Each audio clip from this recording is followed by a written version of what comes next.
క్రీస్తునందు ప్రియమైన సహోదర సహోదరులారా, మీకందరికీ యేసుక్రీస్తు నామమున శుభవందనం తెలుపుచున్నాం. ప్రియులారా, గడిచిన కాలంలో మనము మత్తయి సువార్త ప్రతి వచనముల ధ్యానంలో 3వ అధ్యాయం వరకు మనం చూసుకున్నాం. ప్రియులారా, సో ఈ రోజు కూడా మనము 4వ అధ్యాయము 1వ వచనం నుంచి 11వ వచనం వరకు మనం చూసుకుందాం. సో ఇందులో మన ప్రభు అయిన యేసు క్రీస్తుకు మరి అనుమతించబడినటువంటి శోధన గురించి చక్కగా వ్రాయబడింది. ప్రియులారా, మనం దాని గురించి చూసుకుందాం. యాక్చువల్లీ శోధన అనేటువంటి ఒక విషయం గురించి మనం చూసినప్పుడు ఒక లీస్ట్ పర్సన్ నుంచి ఒక హైయెస్ట్ పర్సన్ వరకు కూడా ప్రతి ఒక్కరికి శోధన అన్నది అనుమతించబడుతుంది. ప్రియులారా, అయితే మనకు ఈ శోధన అనుమతించబడినప్పుడు మనం ఖచ్చితంగా వాటిని జయించవలసినటువంటి వారమై ఉన్నాం. ఒక రీతిగా చూడాలంటే, ఒక మనిషి ఎప్పుడు శోధింపబడకుండా ఉంటాడంటే వాడు మరణించినప్పుడే. ప్రియులారా, కాబట్టి ఇది చాలా భయంకరమైన ఒక విషయం ఇది. అలాగనే మరి ఒక వ్యక్తి ఒక ఎగ్జాంపుల్ గా చెప్తారండి, నేను దేని చేత కూడా శోధింపబడకూడదు అని ఆ వ్యక్తి మరి మనుషుల మధ్య నుంచి చాలా దూరంగా వెళ్ళి 6 సంవత్సరం వరకు ఒంటరిగా జీవించి మరలా మనుష్యుల మధ్యలో వచ్చినప్పటికి మళ్ళీ శోధన పడిపోయినాడంట. మరి ఇంకొక విషయం మనం గమనిస్తే ప్రియులారా, ఈ శోధన ఎంత డేంజర్ అంటే, మనం తనిగా ఉన్నప్పుడు కూడా, వ్యక్తిగతంగా ఉన్నప్పుడు కూడా మనం ఏమవుతామండి, శోధించబడతాం. కాబట్టి ఇది అంత ఒక ముఖ్యమైన విషయం అని మనం గుర్తించాలా.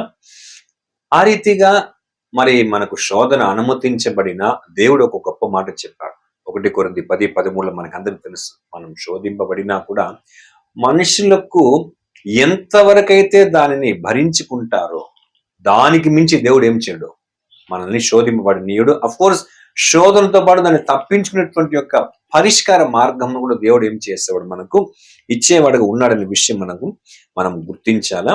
ఈ రీతిగా మనము ఒకటి శోధన నుంచి తప్పించబడాల, అంటే మనమే శోధనకు ఇరుక్కోకూడదు, అది మనం గుర్తించాలా. రెండవదిగా మనం ఆ శోధనను జయించే వారంగా ఉండాలి. ఓకేనా? సో అది జరగాలంటే మనం ఏం చేయాలా, ఈ శోధనను జయించినటువంటి మన ప్రభువైన యేసు క్రీస్తుని చూచుచూ మనం ఈ ఆత్మీయ పరుగు పందెమును జీవించాలి. ఇప్పుడు పరుగు పందెం అని చెప్పేటప్పుడు ఈ మామూలుగా ఉండే రన్నింగ్ రేస్ ఉంది ప్రియులారా. అయితే హై జంప్ చేస్తూ చేస్తూ చేస్తూ అదొక రేస్ ఉంది కదా, ఒక రన్నింగ్ రేస్. ఇక్కడ ఒక హైట్ గా ఇది మార్గం ఉంటుందండి, దాన్ని జంప్ చేస్తూ వెళ్ళాల. మీరు అలాంటి వారిని మీరు చూసినప్పుడు ప్రియులారా, వారు రైట్ సైడ్ లో ఎలా వస్తున్నారు, లెఫ్ట్ లో ఎలా వస్తున్నారు, దీన్ని చూసి ఇట్లా దాటాలని కాదండి. వాళ్ళకి ఏముంటుందంటే ఆ గోల్ చూసి వాళ్ళు ఏం చేయాలా, పరిగిస్తారు. అదే రీతిగా మనకు ముందర అంటే విశ్వాసమును కర్తయు దాన్ని కొనసాగించేవాడిని యేసు వైపు చూస్తూ మనం ఏం చేయాలా, ఏమండి, మనము ఈ శోధనలంతా కూడా జయించిన ఆయన్ని చూచి మనము పరిగెత్తే వారంగా ఉండాలి ప్రియులారా. ఓకేనా? కాబట్టి ఇప్పుడు దేవుడు అఫ్ కోర్స్ మనకి ఏదన్నా శోధనను అనుమతిస్తే అది మన మంచికి ఉంటుంది. కానీ సాతాను మనకు శోధన ఏమైనా అనుమతించడం కొన్ని ఖచ్చితంగా అది మనల్ని కీడులో ముంచేదానికే వాడు మనల్ని శోధిస్తాడు ప్రియులారా. అది మనం బాగా గుర్తించాలా. అలాగనే ఈ యొక్క శోధన అన్నది మనం గమనించినప్పుడు మనకు అనేక రీతిలుగా వస్తుంది ప్రియులారా. కొన్ని సందర్భంలో మనకు ఒక ఫైనాన్స్ ప్రాబ్లం ఉంటుంది, ఆర్థిక సమస్య ఉంటుంది. అలాంటప్పుడు నీతి తప్పి, నిజాయితీ తప్పి ఏమని మనం ప్రవర్తించే ఒక అవకాశం ఉంటుంది. అలాంటప్పుడు మనం చాలా జాగ్రత్తగా ప్రవర్తించాలా. లేదా కొంతమంది మనల్ని రాంగ్ గా గైడెన్స్ చేస్తారు, తప్పిదమైనటువంటి సలహాలు ఇస్తారు. అప్పుడు కూడా మనం శోధనలో పడిపోతూ ఉంటాం. లేదా మనకి ఏదన్నా ఒక వ్యాధినో ఇంకేదన్నా కొన్ని సమస్యలు, శ్రమలు వచ్చినప్పుడు మనం పడిపోతూ ఉంటాం. లేదంటే ఏదన్నా ఒక సంభవించకూడని సంఘటనలు ఏదన్నా మరి జరిగినప్పుడు దానివల్ల మనం ఏమండి పడిపోతూ ఉంటాం. లేదంటే ఇతరుల వల్ల ఒక అట్రాక్షన్ లో కూడా మనం ఏమైపోతామండి, వారి వలన కూడా మనము ఈ లోక కార్యములు వాటిని చూచినప్పుడు కూడా మనము ఈ శోధనలో పడిపోతాం ప్రియులారా. కాబట్టి యాక్చువల్లీ ఈ యొక్క 4th చాప్టర్ మత్తయి సువార్త మనం చూసినప్పుడు ఇది కంప్లీట్ గా మనం దీనిలో ఏం చూడాలంటే యేసు క్రీస్తుని సాతానుడు శోధించినటువంటి శోధన గురించి మనము చక్కగా చూడవచ్చు. ఇంకొకటి ఏమంటే వాడు యేసుని ఎలాగైనా పాపము చేయించి ఏమండి దేవుని చిత్తమును నెరవేర్చలేని విధముగా దేవునికి ఆయనకు ఉన్నటువంటి ప్రణాళికకు విరుద్ధముగా యేసుని మళ్లించాలనేటువంటి ఉద్దేశంతో కూడా వాడు ప్రయత్నించి ఏమండి దేవుని ప్లాన్ అంతా ఫెయిల్యూర్ చేయాల యేసు పట్ల అని సాతాను యేసుని రకరకాలుగా శోధించినట్టుగా మనం చూస్తున్నాం పిల్లలు. ఓకేనా, అది మనం బాగా గుర్తించాలి. సో దాన్ని మనం చదువుకుందాం. మత్తయి సువార్త 4వ అధ్యాయము 1-4 చదువుకుందాం. అప్పుడు యేసు అపవాది చేత శోధింపబడుటకు ఆత్మ వలన అరణ్యమునకు కొనిపోబడెను. 40 దినములు 40 రాత్రులు ఉపవాసం ఉండిన పిమ్మట ఆయన ఆకలి గొనగా ఆ శోధకుడు ఆయన యొద్దకు వచ్చి, నీవు దేవుని కుమారుడవైతే ఈ రాళ్లు రొట్టెలగునట్లు ఆజ్ఞాపించుమనెను. అందుకు ఆయన, మనుషుడు రొట్టె వలన మాత్రము కాదు గాని దేవుని నోట నుండి వచ్చు ప్రతి మాట వలనను జీవించును అని వ్రాయబడి ఉన్నదనెను. అదేంటి, ఓకేనా. ఇప్పుడు సాతాను ఏ విధముగా ఈ యొక్క మొదటి శోధనను కలిగిస్తున్నాడంటే ఒక ఆహార విషయమునకు సంబంధించి నీవు దేవుని కుమారుడవైతే ఒక ప్రశ్న, ఆ ప్రశ్న మూలంగా వాని యొక్క ఉద్దేశం ఏమి, ఒక అనుమానమును కలిగించి పడగొట్టాలా అన్నటువంటి ఒక ఆలోచన వాడిని. ఎందుకంటే ఇది చూడు, ఇది ఇలాగే కంపేర్ చేస్తే ఏదెన్ తోటలో హవ్వను ఏమని చెప్పాడు, ఇది నిజమా అని ఒక ప్రశ్న ఇచ్చాడు. ఒక ప్రశ్న వేసి వాళ్ళను ఒక అనుమానపు స్థితిలోకి తీసుకొని వచ్చి వాళ్ళ దగ్గర ఆ పాపం చేపించి ఆమె దగ్గర ఆమెను తన వశములో వేసుకున్నాడు పిల్లలు. ఓకేనా. సో ఆ రీతిగా ఇక్కడ చెప్తున్నాడు, నీవు దేవుని కుమారుడవైతే ఈ రాయిని ఏం చేయను, రొట్టెను చేసుకొని తిను. అలాగనే ప్రియులారా దేవుని యొక్క విషయంలో సో మన దగ్గర వాడు వచ్చేటప్పుడు ఎలా చేస్తాడంటే శోధనకు సంబంధించి మనకు కూడా ఒక ప్రశ్నను కలిగిస్తాడు, ఒక డౌట్ని, ఒక అనుమానము క్రియేట్ చేసి ఏమంటే మనల్ని శోధింప చేస్తాడు. ఎట్లంటే ఒకవేళ మనం ఏదన్నా అఫ్ కోర్స్ పాపం చేసేస్తే లేదు ఇంకో నువ్వు పాపినే, నీ పాపాన్ని దేవుడు క్షమించడు. నిజమండి, కొంతమంది పాపం చేసి ఇప్పటిదాకా దేవుని దగ్గర రాలే. ఎందుకంటే వాడు వాళ్ళ మైండ్ని ఎలాగా ఏమండి మోటివేట్ చేస్తాడని, నీకు క్షమాపణ లేదు, నువ్వు క్రైస్తవ్యమునకు నువ్వు అనర్హుడు. చాలా మంది అట్లనే దేవుని దగ్గరికి రాలేకపోయారండి. ఆ రీతిగా దేవుని యొక్క క్షమాపణ నీకు దొరకదు, దేవుని యొక్క కృప నీకు దొరకదు, దేవుని యొక్క రక్షణ నీకు దొరకదు, ఇది పరిశుద్ధ మార్గం కాబట్టి ఇంకా లేదే లేదు అని. ఇది కారణం ఏమంటే ఒక ప్రశ్న, ఒక అనుమానం. ఇలా రీతిగా వాళ్ళని శోధించి వాళ్ళని బొట్ల పడగొట్టారు పిల్లలు. ఎందుకంటే వారి మైండ్ ఎలా ఉంటుందో మనకి తెలుసు. ఎందుకంటే అదే చూడండి, ఏదైనా తోటలో నీవు ఆ పండు తిన్నా కూడా నీవు చావవు. నెక్స్ట్ నీవు దేవతలోనే అయిపోతావు, నీ కళ్ళు తెరవబడుతుంది. సో ఇట్లాగంతా ఏం చేసేసాడు, ఒక ప్రశ్న వేసి అనుమానం కలిగించి దేవునికే విరోధముగా ఏం చేసేసాడండి, తిప్పేసి పాపము చేపించి ఎంత భయంకరమైన పరిస్థితిని వాడు దేవుని ప్రేమనే సందేహించేటువంటి విధముగా చేసేస్తాడు పిల్లారా ఏదైనా తోటలో హవ్వ విషయమే. అందుకే పౌలు చెప్తాడు తెస్సలోనికీయులకు రాసిన పత్రికలు ఏమని చెప్తాడంటే, ఆయన విశ్వాసమును శిరస్త్రాణము, అలాగే ఎఫెసీ పత్రికలో రక్షణయను శిరస్త్రాణం. ఎందుకంటే ఈ ఆలోచన వాడు ఏం చేసినాడు అండి, ఎరిగినటువంటి వాడుగా ఉంటాడు ప్రియులారా. ఓకేనా. సో ఆ రీతిగానే ఈ ఆలోచనని వాడు మన బలహీనతలు, మన కోరికలు, వీటన్నిటి విషయమే వాడికి బాగా తెలుసు ప్రియులారా. ఓకేనా. అక్కడ వచ్చి శోధిస్తాడు వాడు. ఇప్పుడు ఈ WWF ఉంది చూసారా, అక్కడ మన ఇండియన్ వ్యక్తి ఒక కాళీ అని ఒక ముస్లిం వ్యక్తి ఉన్నారండి. ఆయన బాగా బలంగా ఉంటాడు.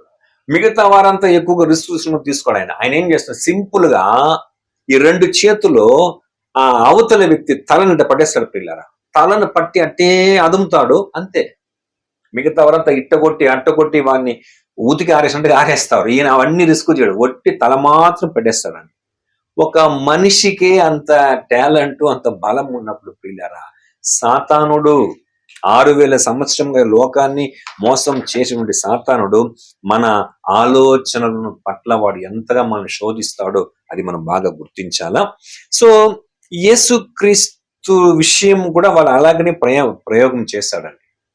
దేవుని యందు విశ్వాసం ఉంచే విషయంలో కూడా ఆయన్నే షేక్ చేయాలి, డిస్టర్బ్ చేయాలని చెప్పేసి అది కుదరలేదు. నువ్వేం చేయి, నువ్వు ఈ రాయిని నువ్వు రొట్టెగా చేసుకొని తిను. చూడండి, వీడు వచ్చి చెప్పకుండా, వీడు శోధించకుండా ఉంటూ ఆయన ఆ పని చేసే ఆ కథ వేరే. కానీ సాతాను చెప్పిన తర్వాత ఆయన ఆ రాయిని ఆ రొట్టెగా చేసుకొని తినడం అనేది దేవుని చిత్తమునకు అది వ్యతిరేకమైన కార్యం. ఎందుకంటే ఆయన బాప్తిస్మం తీసుకునేటప్పుడు ఏమని చెప్పి సరెండర్ అయినాడు దేవునికి. మనకు అది తెలుసు. ఎబ్రీ పత్రిక 10వ అధ్యాయం 5 నుంచి చూస్తే, దేవా నీవు నాకు ఒక శరీరమును అమర్చితివి, అంటే నీ చిత్తం నెరవేర్చదనుకుంటే ఈ శరీరములో నేను ఏమి చేసినా అది నీ చిత్తమునకు అనుకూలమైనది ఉండాలి, నీకు మహిమ తెచ్చే విధంగా ఉండాలి అని సరెండర్ అయినటువంటి యేసుక్రీస్తు ఇప్పుడు వీడు ఏదో ఒక రాయి తెచ్చి రొట్టె చేసుకొని తినమని చెప్పి శోధించినప్పుడు అలాగ ఆయన చెయ్యకూడదు. కాబట్టి ఏం చేయలేదు ఆయన. మనుషుడు రొట్టె వలన మాత్రం కాదు కానీ దేవుడు నోటి నుంచి వచ్చి ప్రతి మాట వలన జీవించని వ్రాయబడి ఉన్నది కదా అని చెప్పాడు. అలా చెప్పి ఏం చేశాడు ఆయన, దాన్ని జయించాడు. ఎందుకంటే ఆ రోజు యేసు ప్రభు అయినా కానీ ఈరోజు మనమైనా కానీ ప్రియులారా, మనమందరం జీవించేది దేవుని యొక్క ఆత్మశక్తి మూలముగా. మన ఆయుష్ ఏపాటిదండి, ఆవిరి వంటిది, నీటి బుడగ లాంటిది, గడ్డి పువ్వు లాంటిది, నీడ వంటిది. కాబట్టి ఇలాంటి ఒక లైఫ్ లో ఉన్న మనం దేవునికి ఇష్టకరంగా జీవించాలంటే ఏమండి, మనము దేవుని ఆత్మ చేత జీవించే వారంగా ఉండాలి. యాక్చువల్లీ యేసు ప్రభువే మొదటగా మీరేం చేయాలా, ఆయన రాజ్యాన్ని, ఆయన నీతిని వెదకాలని చెప్పినటువంటి యేసుక్రీస్తే దేవుని యొక్క చిత్తం నెరవేర్చేటప్పుడు మనము అన్ని విషయములో దేవుని చిత్తం నెరవేర్చే విధంగా ఉండాలా. ముఖ్యముగా మరి ఈ వీడు శోధించేటువంటి ఇలాంటి శోధనలలో అనుమానాలు, ప్రశ్నలు కలిగించేటప్పుడు మనం చాలా జాగ్రత్తగా బిహేవ్ చేయాలా. మరి ఇక్కడైతే ఆహారం అన్నది ఒక అల్పమైన విషయం కదా, దాని మీద వచ్చి వాడు తన ప్రయోగం చూపించాడు. దీన్ని చూపించి మనం వశం చేసుకుంటాం. ఎందుకంటే కొన్ని ముందు జరిగినాయి కదా. ఏశావు ఒక పూట కూటి కొరకు తన జ్యేష్ఠత్వపు హక్కును అమ్మి వేసుకున్న భ్రష్టుడు. అవును, అంటే ఒక ఆహార విషయంలో పడిపోయిన వ్యక్తి. ఓకేనా. సో ఆ రీతిగానే ప్రియులారా, మనం దేంట్లో పడిపోయేటువంటి ఒక బలహీనులుగా ఉంటామని గ్రహించిన వాడు కాబట్టి ఆ రూట్ లో వచ్చి కొట్టేవాడుగా ఉన్నాడు ప్రియులారా. ఏదో కూడా మీరు చూడండి, ఈ లోకములో చిన్న చిన్న లోక సంబంధమైన, భూ సంబంధమైన వాటిని రుచి చూపి క్రైస్తవులను నిత్యత్వమునకు, సత్యమునకు దూరం చేస్తున్నాడండి. ఇప్పుడు మనము పరలోకానికి వెళ్ళాలంటే, శ్రేష్టమైన పునరుత్థానం పొందాలంటే, అమరత్వమైన జీవం పొందాలంటే, మహిమగల దేవులం స్వతంత్రించుకోవాలంటే, మనము 1000 years మనము రూలింగ్ చేయాలంటే ఏం చేయాలా, ఈ లోకములో తాత్కాలికమైన భూ సంబంధమైన వాటిని విడిచిపెట్టి అప్పుడుదా మనం దాన్ని ఏం చేయగలం, పొందగలం. కానీ వాడేం చేస్తాడంటే భూ సంబంధమైన వాటినే తీసుకొచ్చి ముందు పెడతాడు, మనల్ని శోధించేదానికి. ఓకేనా. కాబట్టి ఆ విషయమే బాగా మనము ఏమండి, యేసు ఏం చేసినాడు. అఫ్ కోర్స్ ఆయనకు ఆకలి ఉంది, కానీ వాని శోధనను కరెక్ట్ గా అబ్జర్వ్ చేసి ఏమండి దాన్ని పక్కన పెట్టాడు. వాడిని ఆ విషయంలో జయించాడండి. ఇది మొదటిది. ఓకేనా. చిన్న విషయంలో నుంచి కూడా వాడు మనం ఏం చేస్తాడు, శోధిస్తాడు అన్నది మనం గుర్తించాల. ఇక రెండవదిగా ఏమని చేసినాడు తెలుసా, వాడు యేసు ఏమని చెప్పాడు, మనుషుడు రొట్టె వలన మాత్రం కాదు కానీ దేవుడి నోటి నుంచి వచ్చి ప్రతి మాట వలన జీవించని వ్రాయబడి ఉన్నది కదా అని చెప్పాడా. వెంటనే వాడు నెక్స్ట్ వాడు టాలెంట్ చూడండి, రెండవసారి వచ్చి శోధించినప్పుడు ఆయన ఎట్లయితే దేవుని వాక్యమును ఉపయోగించి జయించాడో ఆ వాక్యాన్ని తీసుకొచ్చి పెడతాడు ముందర. ఆయన చూడండి 4వ అధ్యాయం మత్తయి 4:6-7 వచనాలు. నీవు దేవుని కుమారుడవైతే లేదంటే 5 నుంచి చదవండి. 5 నుంచి.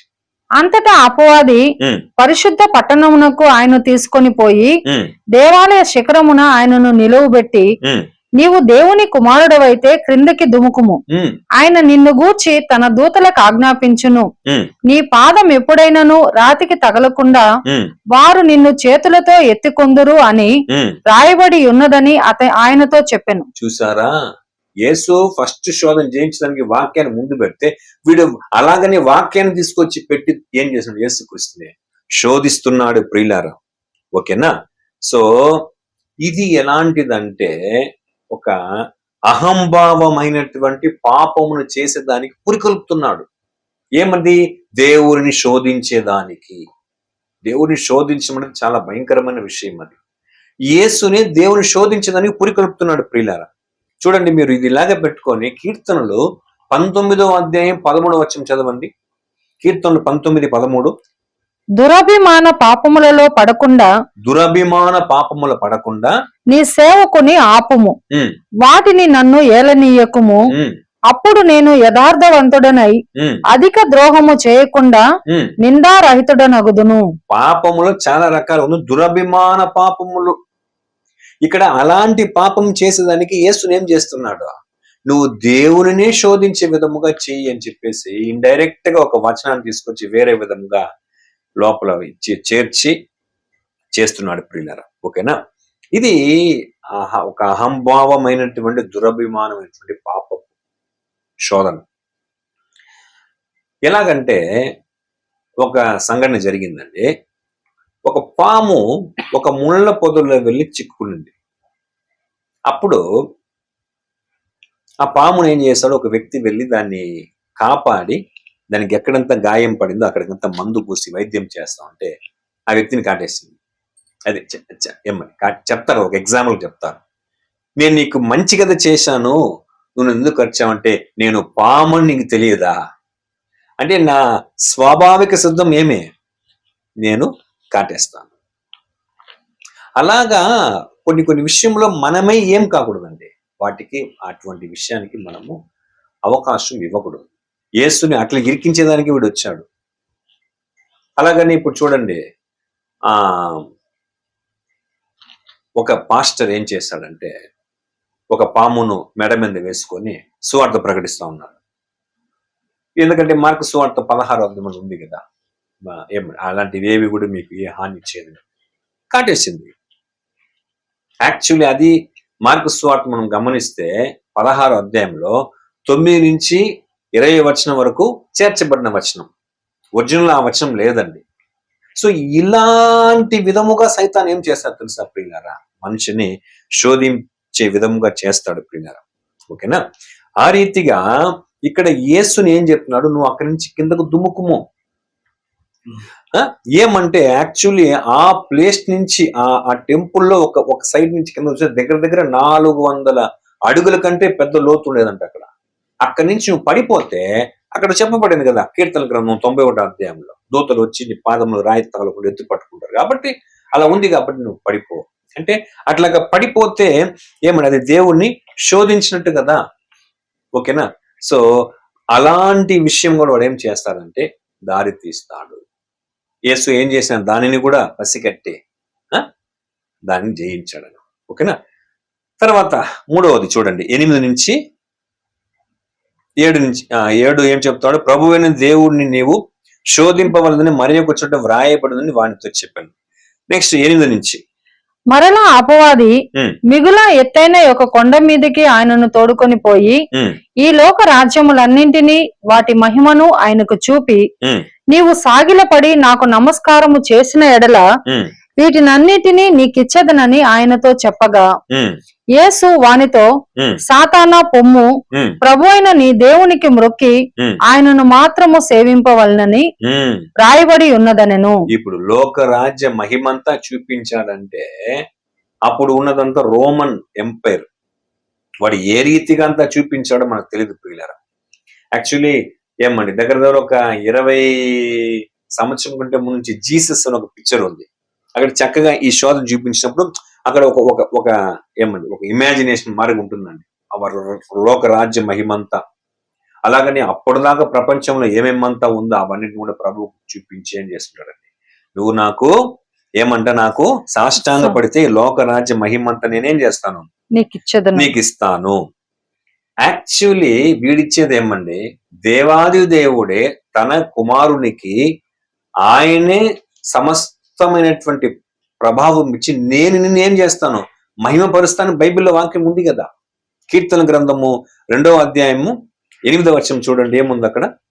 కీర్తనలు 2వ అధ్యాయం 8వ వచనము, నన్ను అడుగుము, జనములను నీకు స్వాస్థ్యముగాను భూమిని దిగంతముల వరకు సొత్తుగాను ఇచ్చెదను. ఏమండి, జనములు నీకు అన్నిటిని నేను చేస్తాను, నేను నీకు సొత్తుగా ఇస్తానని దేవుడే చెప్పాడండి.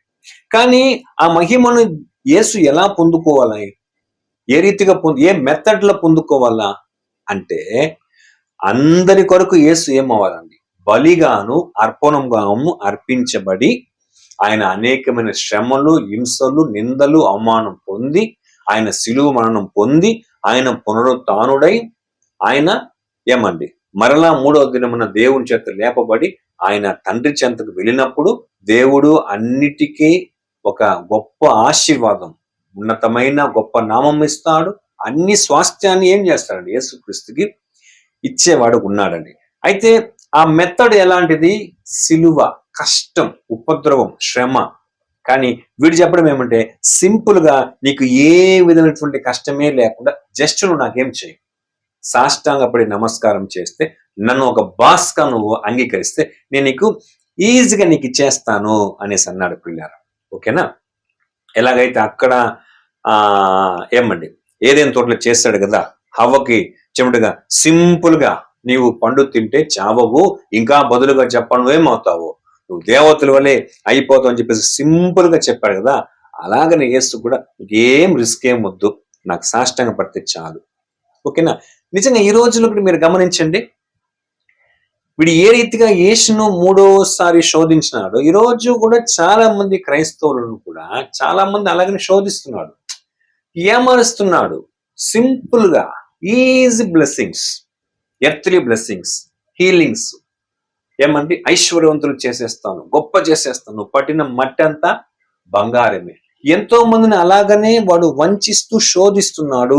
ఆ శోధనకి ఏమవుతున్నారండి, అనేకులు పడిపోతున్నారు. డబ్బు విషయంగా, ఆస్తి, అంతస్తు, బలము, పేరు, ప్రఖ్యాతి, చదువు, అనేక రకాలుగా మోసం చేస్తున్నాడు. వాళ్ళు కూడా అలాగనే అయిపోతున్నారు ప్రియులారా. ఓకేనా.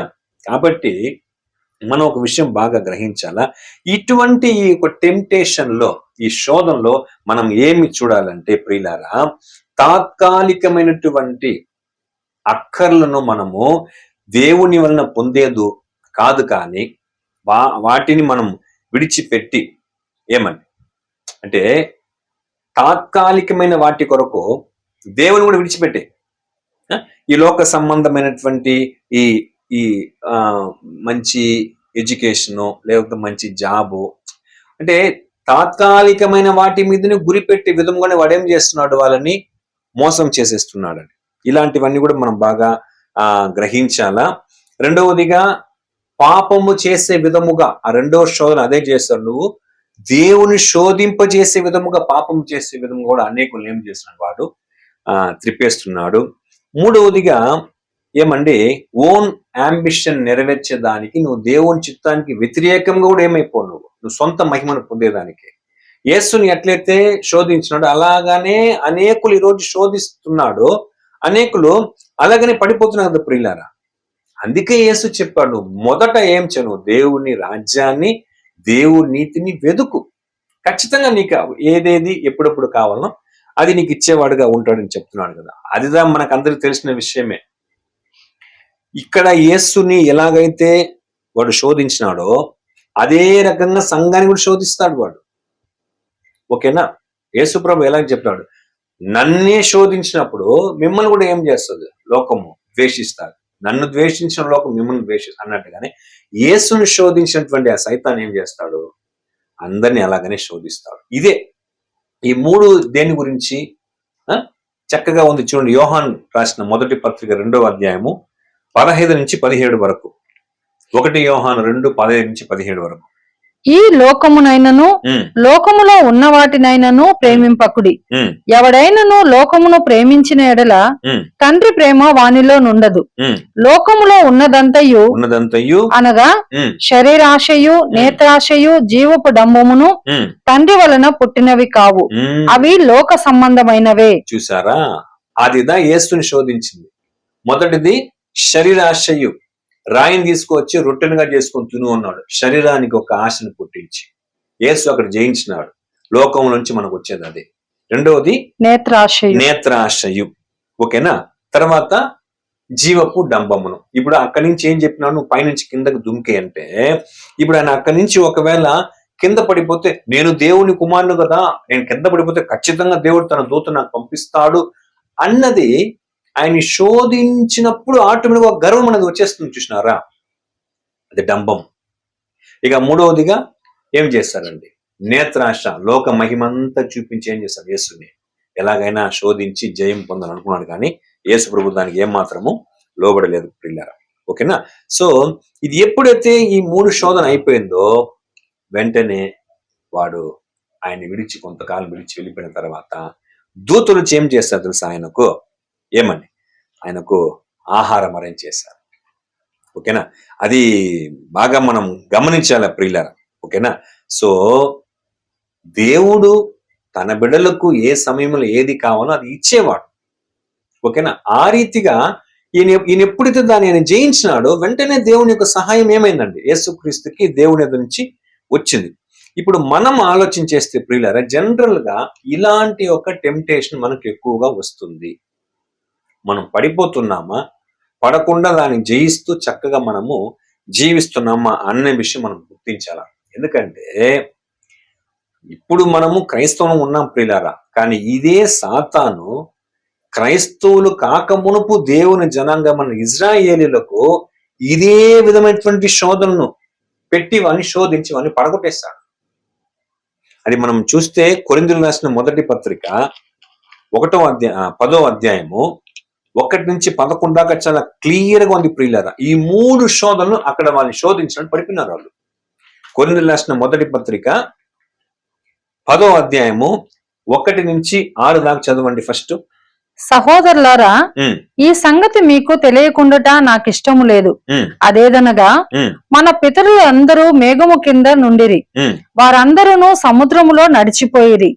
అందరూ మోషేను బట్టి మేఘములోను సముద్రములోను బాప్తిస్మము పొందిరి. ఇప్పుడు ఇవన్నీ కొన్ని విషయాలని చెప్తాడు. చెప్పేసి చదవండి, 6వ వచనం చదవండి. వారు ఆశించిన ప్రకారము మనము చెడ్డ వాటిని ఆశించకుండునట్లు ఈ సంగతులు మనకు దృష్టాంతములుగా ఉన్నవి.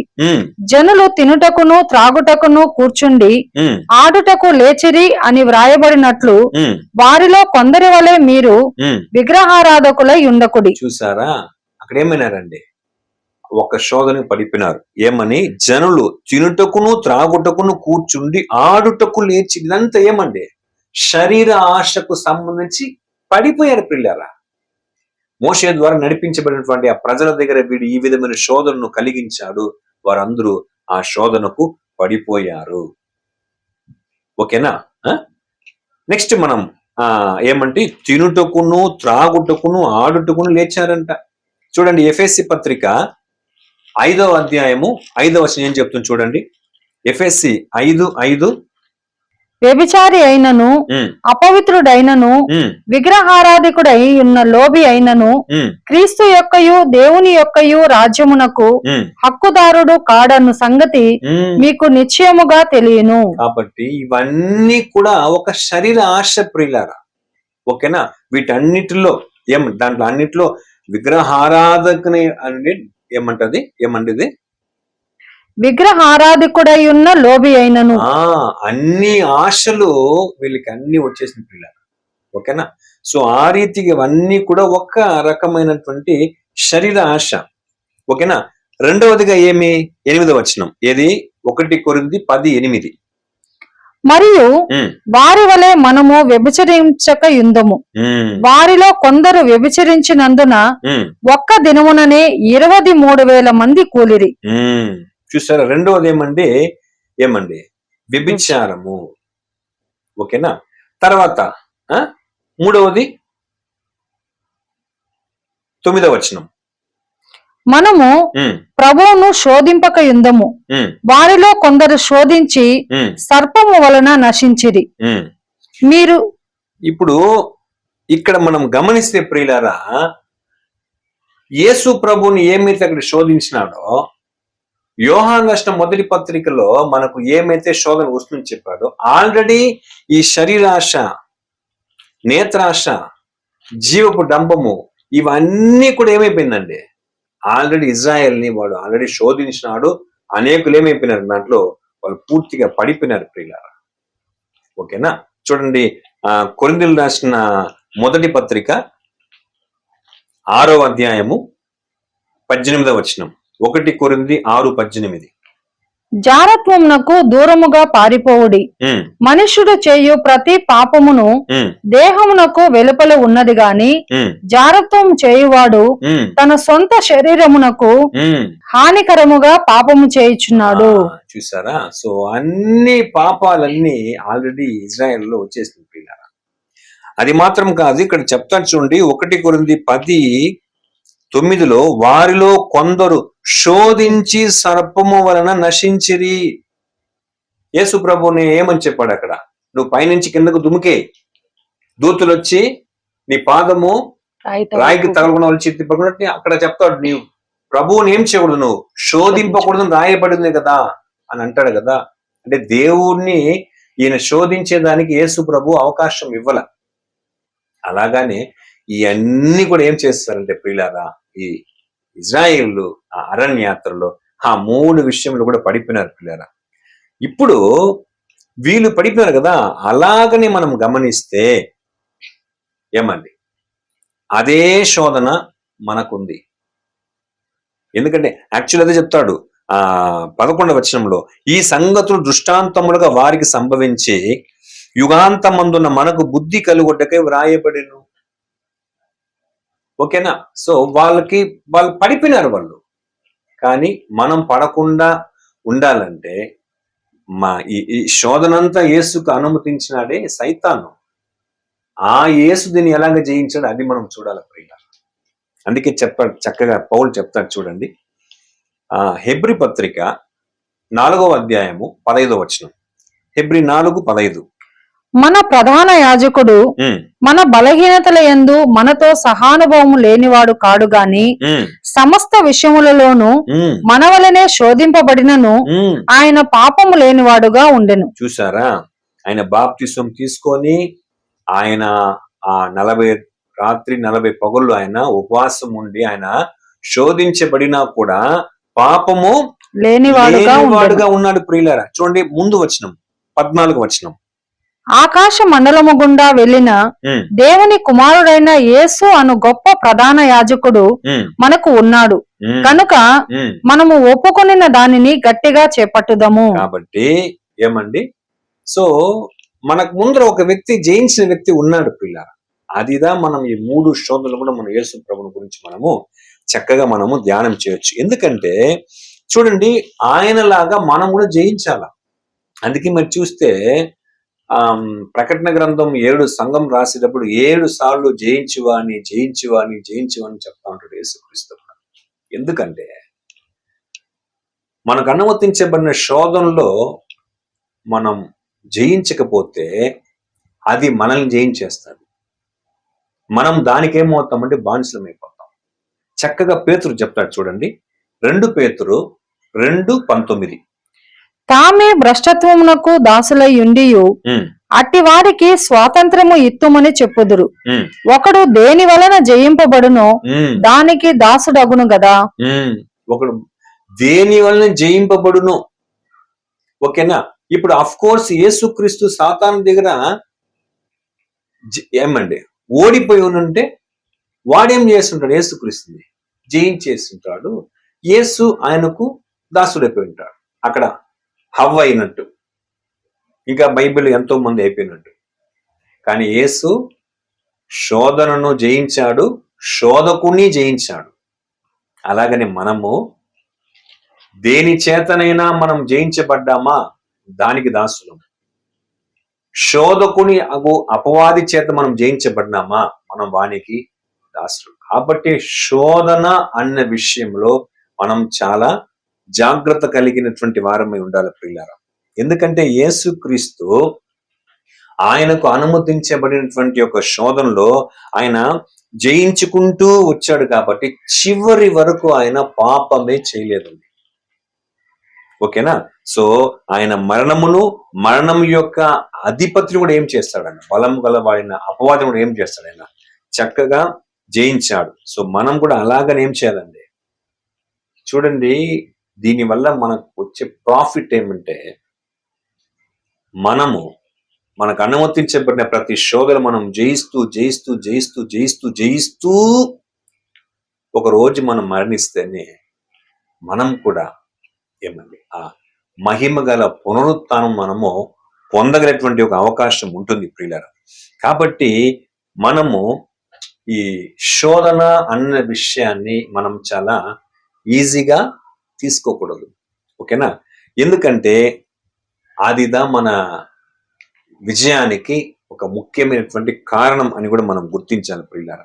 ఎందుకంటే చూడండి, యేసుక్రీస్తు బాప్తిస్మ పొందిన వెంటనే తండ్రికి అది ఇష్టమైంది. ఈయన నా ప్రియ కుమారుడు, ఈయన యందు నేను ఆనందించున్నానని ఒక మాట చెప్తాడండి. ఓకేనా? సో అలాగానే అదే రీతిగానే యేసు కూడా ఏం చేస్తాడండి? చక్కగా ఆయన జయించినట్టుగా మనం చదివాం కదా, హెబ్రీ పత్రిక 4:14 చదివినాం కదా. అదే రీతిగానే మనము కూడా జయించేటువంటి వారంగా ఉండాలి ప్రియులారా. చెప్తాడు కదా యాకోబు రాసిన పత్రికలో, యాకోబు 1:12, శోధన సహించువాడు ధన్యుడు, అతడు శోధనకు నిలిచిన వాడై ప్రభు తన్ను ప్రేమించు వారికి వాగ్దానము చేసిన జీవ కిరీటము పొందును. అదండి. ఇప్పుడు చూడండి, ఇలా యేసుని ఏది శోధించినా, ఏ పరిస్థితి శోధించినా, ఏ లోకం శోధించినా, ఏ మనుషులు, ఈ పరిస్థితులు సదుగులు వస్తారు కదా ఆయన శోధించేదానికి, మనుషులు శోధించిన, ముఖ్యంగా అందరికంటే భయంకరంగా ఉన్న అపవాది శోధించిన వేటికిని, ఏ మనిషికిని, ఏ సాతాను కూడా ఆయన ఏం చేయలేదండి. ఎక్కడ కూడా అన్ని శోధనలను జయించాడు. అదే రకంగానే సాతాన్ దగ్గర మనకు శోధన ఉంది, మనుషుల మధ్యలో మనకు శోధన ఉంది, లోకంలో మనకు శోధన ఉంది, ఈ శరీరంలో మనకు శోధన ఉంది, ఆలోచించే ఆలోచనలోనూ శోధన ఉంది. ఇప్పుడు ఇవన్నిటినీ మనం ఏం చేయాలంట చెప్తున్నాడు యాకోబులో. ఎంత చక్కగా చెప్తున్నాడు చూడండి. ఏం చేయాలి దాన్ని మనము?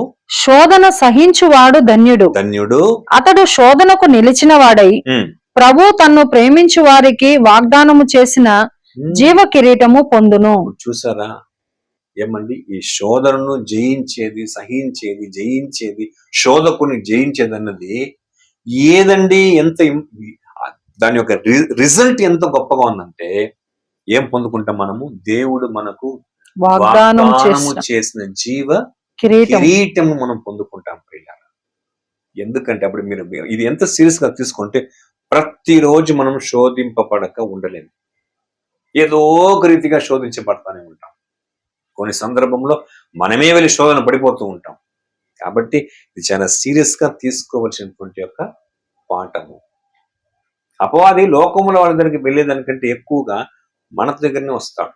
గర్జన సింహంలో ఎవరిని మృంగేస్తామని వెతుకుతూ ఉంటాడు. కాబట్టి యేసు ఎప్పుడైతే తన జీవితాన్ని దేవుని సమర్పించుకున్నాడో వెంటనే వచ్చాయి. ఆ రీతిగా మనం కూడా చిన్న విషయం నుంచి పెద్ద విషయం వరకు అందరి మధ్యలో ఉన్న, ఏకాంతంగా ఉన్న, మనకి ఎప్పుడు ఉండేది ఏమంటే శోధన.